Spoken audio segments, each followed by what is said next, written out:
ನಾನು ನಿಮ್ಮ ದೂತ ಸಮೀರ್ ರೆಡ್ಡಿ ಮಾತಾಡ್ತಾ ಇದ್ದೀನಿ. ಅಟ್ ಪ್ರೆಸೆಂಟ್ ನನ್ನ ಸಿಚುವೇಶನ್ ತುಂಬಾ ವರ್ಸ್ಟ್ ಆಗಿದೆ ಅಂತಾನೆ ಅನ್ಕೊಳ್ಳಿ. ಯಾಕಂತಂದ್ರೆ ನನ್ ಮೇಲೆ ಈಗ ಆಲ್ರೆಡಿ ಪೊಲೀಸ್ ನೋಟಿಸ್ ಬಂದಿದೆ. ಸುಮಾರು 10:45 ಪೊಲೀಸ್ ಅವ್ರು ಬಂದು ನೋಟಿಸ್ ಕೊಟ್ಟು ಹೋಗಿದಾರೆ.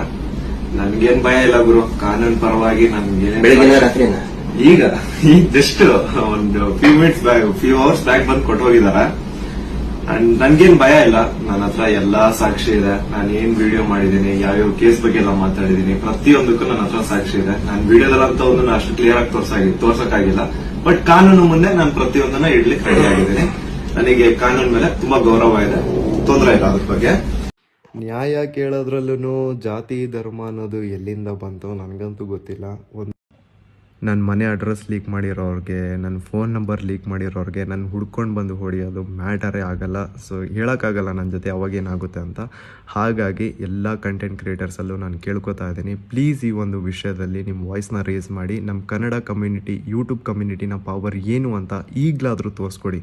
ದಯವಿಟ್ಟು ಎಲ್ಲರೂ ಒಂದಾಗಿ ಅಂತ ಕೇಳ್ಕೊತೇನೆ. ಆ್ಯಂಡ್ ಈ ಗೌಡ್ರ ಕುಟುಂಬಕ್ಕೆ ಸಪೋರ್ಟ್ ಮಾಡುವಂತಹ ಟ್ರೋಲ್ ಪೇಜಸ್ ಅವರು ಏನು ಹೇಳ್ತಿದ್ದಾರೆ ಅಂತಂದರೆ, ನಾನು 35 ಲಕ್ಷ ಲಂಚ ಇಸ್ಕೊಂಡು ಈ ಸೌಜನ್ಯ ಕೇಸ್ ಬಗ್ಗೆ ವಿಡಿಯೋ ಮಾಡಿದ್ದಂತೆ. ನಾಚಿಕೆ ಆಗಬೇಕಲೇ ನಿಮಗೆಲ್ಲ, ಏನಂತ ಯೋಚನೆ ಮಾಡ್ತಿರೋ? ನಾನು ಎಡಿಟರಿಗೆ ಪೇ ಮಾಡೋದಕ್ಕೆ ನನ್ನ ಹತ್ರ ದುಡ್ಡಿಲ್ಲ, ನಾನು 35 ಲ್ಯಾಕ್. ನಾಚಿಕೆ ಆಗ್ಬೇಕು ನಿಮಗೆ.